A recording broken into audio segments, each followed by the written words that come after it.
விஜயகாந்த் இல்லாத சினிமாவை எனக்கு ரொம்ப கவலையாக இருக்குது. இதயம் இல்லாத மனிதனை போல விஜயகாந்த் இல்லாத சினிமாவை நினச்சி பார்க்க முடியல. இவரால் இன்னும் கொஞ்ச நாளைக்கு இருந்து நிறைய கடமைகள் செய்ய வேண்டியிருக்கு. அவர் நினச்சிருந்தா அரசியலை பிடிச்சிருக்கலாம். ஏதோ தமிழ் மக்களுக்கு போதாத காலம். விஜயகாந்தை விட ஐடியா பிரேமலதா அவர்களுக்கு தெரியும்னு நான் நினைக்கிறேன். என்னுடைய பிரச்சனைலாம் இருந்தாலும் கேப்டன் அவர்களுக்கு தான் மக்கள் செல்வாக்கு உண்டு. அந்த செல்வாக்கை தக்க வச்சது பிரேமலதா. பேசி பேசி மேடைகளில் பிரச்சாரத்துக்கு போய் அவருக்கு உடம்பு நொந்து போன நேரத்திலையும் தொய்வான நேரத்திலையும் கூட கட்சி இன்னும் இருக்கிறது, கடைசி வரை கேப்டன் உங்களை சந்திப்பார்னு தைரியம் கொடுத்து தொண்டர்களை தட்டி கொடுத்து வந்தவர் பிரேமலதா. கேப்டன் இறந்த அன்னைக்கு இவ்வளோ கூட்டம் வரும்னு மற்ற நடிகர்கள்லாம் எதிர்பார்க்கல. ஆனால் புரட்சித் தலைவரை விட பிரம்மாண்டமான கூட்டம், வரலாறு காணாத கூட்டம் வந்த உடனே இந்த கூட்டத்துக்கெல்லாம் ஓட்டு இருக்கு, நம்ம போகலைன்னா எதிர்காலம் நமக்கு நல்லா இருக்காதுன்னு சொல்லிவிட்டு அவங்க மறுநாள் வந்தாங்கன்னு சொல்கிறாங்க. உண்மையிலே பாசமானவங்க நிறைய இருப்பாங்க. இந்த மாதிரி திட்டம் போட்டு விஜயகாந்த் முதல் நாள் போகாம விட்டுட்டோம், இனிமேல் போகலைன்னா நம்ம இந்த விஜயகாந்துடைய தொண்டர்கள் பூரா படம் பார்க்காட்டி நஷ்டம் தானே அப்படின்னு கூட வந்திருக்கலாம். விஜய் அவர்கள் அரசியலுக்கு மற்றவங்களை விட விஜய் வந்தால் மக்களுக்கு நல்லது செய்வாருன்னு நான் நம்புகிறேன். ஆனால் தமிழ்நாட்டு மக்கள் ஏற்றுக்கணும்ல. அவர் புத்திசாலியாக இருந்தால் நல்ல கட்சியோட கூட்டு வைப்பார். அரண்நாள் நேயர்களுக்கு அன்பு வணக்கம். இன்னைக்கு நம்மளுடைய சிறப்பு விருந்தினராக இருக்கிறத பற்றி சொல்றதுக்கு முன்னாடி, இவர் திரையில தோன்றினாலே குழந்தைகள்லேருந்து பெரியவங்க வரைக்கும் எல்லாருமே அப்படி இவர் கொண்டாடி இருக்காங்க. திரையிலையும் சரி, மேடை பேச்சாளராக இவர் அடிச்சுக்க ஆளே இல்லை. அப்பேற்பட்ட நம்ம எல்லாத்தோடைய ஃபேவரேட்டான சிங்கமுத்து சார் தான் இன்னைக்கு நம்மளுடைய கெஸ்ட்டாக இருக்காரு. சார் வணக்கம் சார். வணக்கம். எப்படின்னு இருக்கீங்க? நல்லா இருக்கேன் தம்பி, சொல்லுங்க. இப்போ நீங்களும் அரசியல் இருந்திருக்கீங்க. என்னதான் அரசியலில் கருத்து வேறுபாடு இருந்தாலுமே விஜயகாந்த் அப்படிங்கிற ஒரு தனிப்பட்ட நபர் தமிழ் சினிமாவுக்கு அவர் இறந்தது தமிழ் சினிமாவுக்கு எந்த அளவுக்கு ஒரு இழப்பு அப்படின்னு நீங்கள் பார்க்குறீங்க? அதாவது என்னென்னா, எத்தனையோ நடிகர்கள் வர்றாங்க. புரட்சித் தலைவருக்கு அடுத்தார் போல், புரட்சித் தலைவி அம்மாவுக்கு அடுத்தார் போல் ஒரு இதயம் இல்லாத சினிமா மாதிரி இருக்குது. சினிமாவுக்கு இதயம் இல்லாத சினிமா மாதிரி இருக்குது. இதயம் இல்லாத மனிதனை போல் இருக்குது எனக்கு இந்த சினிமாவில். எனக்கு இதயம்ங்கிறது இறக்கம், வேறு ஒன்றும் இல்லை. எல்லாருக்கும் 200 கிராம் 300 இதயம் இருக்கும். அதுக்கு பிறகு இதயம் இல்லை, அது கரித்துண்டு. இறக்கம் உள்ளவனுக்கு பேர் தான் இதயம். எல்லார் நெஞ்சிலையும் தொங்கிக்கிட்டு இருக்க பேர் இதயம் இல்லை. இறக்கம் எவனுக்கு இருக்கிறதோ அவனுக்குத்தான் இதயம், அதுதான் இதயம்னு பேர். அதனால் விஜயகாந்த் இல்லாத சினிமாவை எனக்கு ரொம்ப கவலையாக இருக்குது.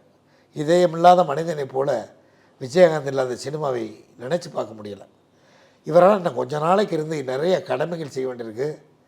அவர் நினச்சிருந்தால் அரசியலை பிடிச்சிருக்கலாம். ஏதோ தமிழ் மக்களுக்கு போதாத காலம். அவர் மறைஞ்சிட்டார். இருந்திருந்தால் அரசியல் நல்லா இருந்திருக்கும்.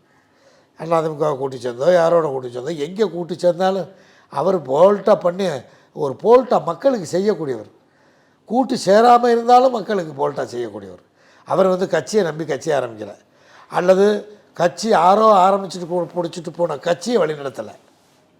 அவராக சொந்த காசில் கட்சி ஆரம்பித்து, சொந்த காசில் தொண்டர்களை சேர்த்து, சொந்த காசை செலவு பண்ணி, சொந்த காசில் கொடி போட்டு சொந்தமாக எதிர்க்கட்சி தலைவராக நின்றார். அதுதான் அவருக்குரிய பெருமை.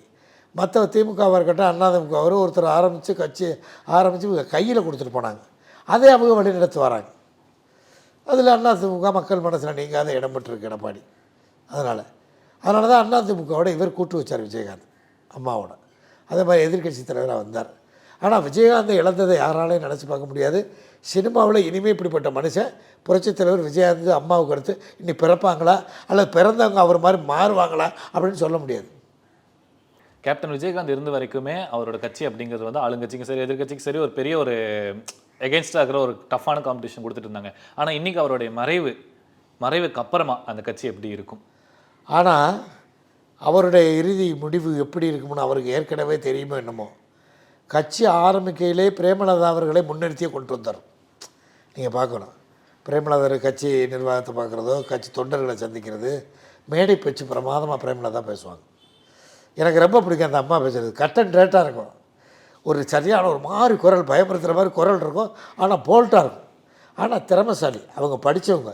நிச்சயமாக விஜயகாந்தனுடைய கொள்கையில், அவருடைய கேப்டனுடைய கொள்கைகளை அவர் நினச்சிருந்ததை கண்டிப்பாக அவங்க போல்ட்டாக அரசியலில் இறங்கி செய்வாங்க. பயந்து ஓட மாட்டாங்க. அவங்க 2 பையன் இருக்காங்க, அவங்க திரைப்படத்திற்கு வருவாங்க. பிரேமலதா அவர்களுக்கு விஜயகாந்த், எனக்கு என்னமோ விஜயகாந்தை விட ஐடியா பிரேமலதா அவர்களுக்கு தெரியும்னு நான் நினைக்கிறேன். என்னுடைய பிரச்சனைலாம் இருந்தாலும் கேப்டன் அவர்களுக்கு தான் மக்கள் செல்வாக்கு உண்டு. அந்த செல்வாக்கு அந்த செல்வாக்கை தக்க வச்சது பிரேமலதா. பேசி பேசி மேடைகளில் பிரச்சாரத்துக்கு போய் அவருக்கு உடம்பு நொந்து போன நேரத்திலையும் தொய்வான நேரத்திலையும் கூட கட்சி இன்னும் இருக்கிறது, கடைசி வரை கேப்டன் உங்களை சந்திப்பார்னு தைரியம் கொடுத்து தொண்டர்களை தட்டி கொடுத்து வந்தவர் பிரேமலதா. அதனால் அவர் நிச்சயமாக அந்த கட்சியை வழிநடத்தி ஒரு சரியான இடத்திற்கு வருவார், மக்கள் பணி செய்வார். இப்போ நீங்கள் சொன்னீங்க கேப்டன் அவருக்கு மக்கள் செல்வாக்கு அப்படிங்கிறது ஒரு பெரிதளவில் இருக்குது. ஆனால் இன்றைக்கி கேப்டனோட இறப்பை வச்சு பல நடிகர்கள், அவரோட இறுதி அஞ்சலிக்கு மற்ற நிறைய நடிகர்கள் கேப்டனோட இறப்பை வச்சு அவங்க வந்து பப்ளிசிட்டி தேடிக்கிறாங்க. ஏன்னா நிறைய பேர் வந்து அவருடைய இறுதி அஞ்சலி அன்னைக்கு இறந்தப்ப வராமல் ஒரு வாரம் 2 வாரம் இதெல்லாம் கழிஞ்சு ஒரு சில மூத்த நடிகர்கள் எல்லாமே வராங்க. இன்றைக்கி தமிழ் சினிமா கொண்டாடிட்டு இருக்க ஒரு சில நடிகர்கள், அந்த ஒரு செயலை நீங்கள் எப்படி பார்க்குறீங்க? அது என்னென்னு கேட்டால், கேப்டன் அதாவது இப்படி இருக்குமோன்னு ஒரு சந்தேகம். கேப்டன் இறந்த அன்னைக்கு எல்லா நடிகர்களும் வராத காரணம் ஒருத்தர் என்கிட்ட சொன்னார், அதைத்தான் நான் உங்கள்கிட்ட சொல்கிறேன். கேப்டன் இறந்த அன்னைக்கு இவ்வளோ கூட்டம் வரும்னு மற்ற நடிகர்கள்லாம் எதிர்பார்க்கல.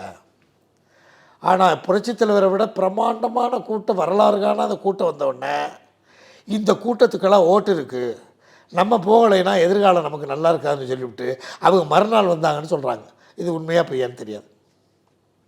இப்போ ஒவ்வொருத்தராக கேள்விப்பட்டாலே இப்போ இவ்வளோ கூட்டம் இருக்குது, நம்ம படத்தை பார்க்க வர்ற கூட்டம், ஓட்டு போடுற கூட்டம், அரசியலுக்கு வந்தால் நம்ம படத்தை பார்க்க வர மாட்டாங்க வரலைன்னு ஜனங்கள். அதனால் நம்ம போய் விஜயகாந்த் மாலை போட்டுலான்னு கூட வந்திருக்கலாம் இல்லையா?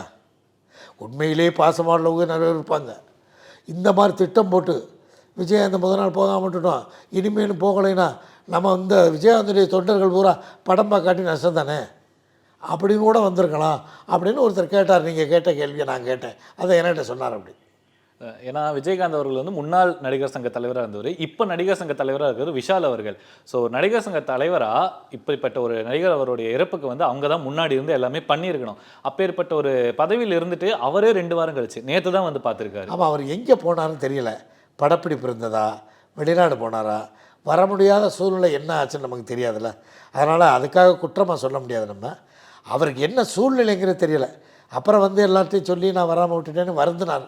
சரி, வருந்தினார், திருந்தினார், போதும், அவ்வளோதான். அவர் ஒரு தலைவராக இருக்கிறார். இப்போ சூழ்நிலை, சந்தர்ப்ப சூழ்நிலை சில நேரம் அப்படி மாட்டிக்கிறோம், வர முடியாமல். நானே முக்கியமான இறப்புகளுக்கு சில நேரம் வர முடியாமல் போயிடுது. சரி மனோபாலாவெலாம் எனக்கு ஃப்ரெண்டு, நான் வெளியூரில் இருக்கேன், சிக்கலாக இருக்குது, அங்கே நான் வந்தால் பிரச்சனை ஆகுது, அது மாதிரி இதுகளுக்கு. அப்புறம் மற்றவங்களாம் நம்ம போக வருவோம் வந்துட்டு, அது மாதிரி சூழ்நிலையாக இருக்குது. வரக்கூடாதுன்னு நினச்சிருக்க மாட்டாங்க. ஒரு நடிகர் சங்க தலைவராக இருக்கிறவர் உண்மையிலேயே பாசம் இல்லாட்டி கூட மக்களுக்காக வந்து தான் ஆகணும்னு வருவாங்க சில பேர். அதனால் அந்த மாதிரி வந்திருப்பார். ஓகே, நம்மளுடைய நேர்காணலோட கடைசி கேள்வி, இன்றைக்கி கேப்டனோட இழப்புக்கு அப்புறமா மக்கள்கிட்ட ரொம்ப எதிர்பார்ப்பு கிளப்பியிருக்க அடுத்த ஒரு நடிகர் அரசியலுக்குள்ளே வர்றது அப்படின்னா தளபதி விஜய் அவர்கள். ஸோ விஜய் அவர்களுடைய அரசியல் வருகையை பற்றி நீங்கள் என்ன நினைக்கிறீங்க? விஜய் வந்து கிட்டத்தட்ட விஜயகாந்த் அவர்கள் விஜயோட செந்தூர் பாண்டிங்கிற படத்தில் சேர்ந்து தான் விஜய் வந்தார். அப்படிப்பட்ட விஜய் இன்றைக்கி கேப்டனுடைய மறைவு நேரத்தில் லட்சக்கணக்கான பேர்கள், கோடான கோடி லட்சக்கணக்கான பேர்கள் வந்த வருகையொட்டி அவர் கவனிக்கிறார். கவனிக்கும் பொழுது அப்போ ஒரு மனுஷன் இவர் பேர் வாங்கணும்னா கேப்டன் போல் நம்ம நடந்தான்னு, அப்போ மக்கள்கிட்ட செல்வாக்கு, மக்கள் இதயத்தை பிடிக்கணும்னா நம்ம காசு பணமெல்லாம் சம்பாரிச்சிட்டோம், அரசியலில் நல்லது செஞ்சான்னா என்று நினைக்கக்கூடிய அளவுக்கு அந்த கூட்டம் அமைந்தது. அந்த கூட்டத்தில் அவர் அழுதுகிட்டு போகிற பார்த்தா நிச்சயமாக கேப்டன் அவர்களே, நான் அரசியலுக்கு வந்து மக்களுக்கு என்னால் முடிஞ்ச புரட்சித் தலைவர் மாதிரியும் நீங்கள் உங்கள் மாதிரியும் நான் சம்பாதிச்ச காசை ஏழை மக்களுக்காக செலவழிப்பேங்கிற உறுதி எடுத்தது மாதிரி இருக்குது. ஏழை மக்களுக்காக, ஏழை எளியவருக்கு, வருந்தி மிகவும் பிற்படுத்தப்பட்ட அல்லது மிகவும் தாழ்ந்த நிலையில் இருக்கக்கூடிய ஏழைகளுக்கு என்னால் முடிஞ்ச அத்தனை உதவிகளையும் அரசியல் வந்து செய்வேன் என்ற சபதம் எடுத்ததை போல் அவர் அழுது கொண்டு போனார். ஆனால் அவர் எப்படி ஒன்று வர தெரியாது, எங்கள் கணக்கு. ஆனால் வந்தால் நல்லா செய்வார். அதான் இன்றைக்கி மக்கள் இல்லை வரக்கூடாதுன்னு நம்ம யாரையுமே சொல்லக்கூடாதுங்க. அவங்க எல்லாருமே இந்த நாட்டில் பிறந்தவன். வரணும்னா இப்போ புரட்சித் தலைவர் இங்கே வந்தார், எம்ஜிஆர் வந்து அவர் வந்தார், இப்போ சரத்குமார் வர்றாரு. சரத்குமார்லாம் அரசியலுக்கு வரலாம், அவர்லாம் பர்சனலாகவே நல்லவர், எனக்கு தெரியும், நான் பழகியிருக்கேன். பர்சனலாகவே பிறருக்கு கொடுக்கணும், தர்மம் செய்கிறதுலாம். ஆனால் அவர் செய்கிறது யாருக்குமே தெரியாது, சொல்ல மாட்டார், நல்லவர். அவரெல்லாம் வரலாம், ஏன் தான் மக்கள் ஏற்றுக்கலையா என்னங்கிறது தெரியலை. அதனால் விஜய் அவர்கள் அரசியலுக்கு மற்றவங்களை விட விஜய் வந்தால் மக்களுக்கு நல்லது செய்வாருன்னு நான் நம்புகிறேன். ஆனால் தமிழ்நாட்டு மக்கள் ஏற்றுக்கணும்ல. அவர் புத்திசாலியாக இருந்தால் நல்ல கட்சியோடு கூட்டு வைப்பார், இப்போ அதிமுகவோட விஜயகாந்த் கூட்டணி வச்சதுனால தான் எதிர்க்கட்சி தலைவராக வந்தார். அவர் நம்ம அதுக்கெல்லாம் ஆள் கிடையாது. யாரோட கூட்டணி வச்சோம், நாங்கள் அதிமுக ரெட்டையில் எங்கே இருக்கோ அங்கே தான் இருப்போம். ரெட்டையில் அமெரிக்காவுக்கு போயிடுச்சுன்னா நாங்கள் இப்போ டிக்கெட் எடுத்துக்கிட்டு அமெரிக்கா போயிடுவோம். அந்த மாதிரி தான் விஜய் அரசியலுக்கு வருவாரானா வந்தான்னு தப்பு. இந்த சீமான் இருக்கார், துடிப்பான இளைஞர், நல்லா ஏழை மக்களுக்கு செய்யணும், நல்ல நல்ல திட்டங்களெல்லாம் அழகாக சொல்லுவார். உண்மையிலே நல்லவர் சீமான். பேசுகிற பேச்சுன்னு இல்லை, வந்தால் செய்வார். ஆனால் மக்கள் ஏற்றுக்கணும். மக்கள் ஏற்றுக்கொள்ளும் வரை அவர்கள் பாடுபட்டு தான் ஆகணும். மக்கள் உடனே ஏற்றுக்கொண்டது இது எம்ஜிஆரை கூட கிடையாது. 40 ஆண்டு காலம் சினிமாவில் இருந்தவருடைய கொள்கைகளை அவர் மக்களுக்கு என்ன செய்கிற போகிறேன் என்பதையெல்லாம் பாடல்கள் மூலமாக சினிமாவின் மூலமாக கருத்துக்களை சொல்லி சொல்லி சொல்லி கொஞ்சம் கொஞ்சமாக வந்து முழு மனதை நிரப்பிய பின்னாடி தேர்தலுக்கு வந்தார்.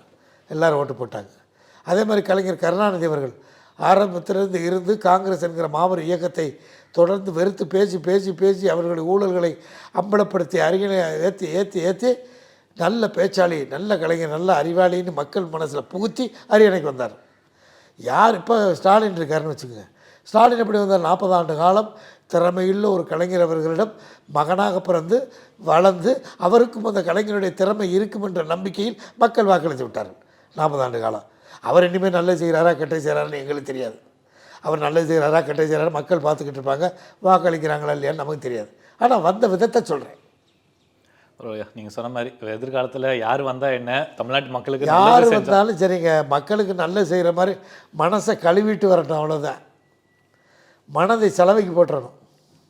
மனதை அதாவது எப்படி சொல்கிறது அப்படின்னா, மனதுக்கு ப்ளீச்சிங் பவுடர் போட்ட மாதிரி மனசுக்கு நல்ல நூல்கள், நல்ல பக்தி, நல்ல நல்ல மார்க்கங்கள் உடைய தலைவர்களை பின்பற்றி அவர்களை ப்ளீச்சிங் பவுடராக மாற்றி மனசை செலவு செய்து மக்களுக்கு நீங்கள் ஒப்படைக்கணும் உங்களை. அப்போ தான் மக்களுக்கு வரையிலே எவ்வளோ போட்டு தரலான்னு முடியாது. உங்களுடைய வாக்கு பலிக்கட்டும். நிறைய விஷயங்கள் எங்களுக்காக நேரம் கொடுத்து பார்வையாளர்களுக்காக நீங்கள் ஷேர் பண்ணிட்டீங்க. ரொம்ப நன்றியா உங்களை சந்திச்சது. ரொம்ப நன்றி, ரொம்ப நன்றி. உங்கள் தொலைக்காட்சிக்கு நன்றி.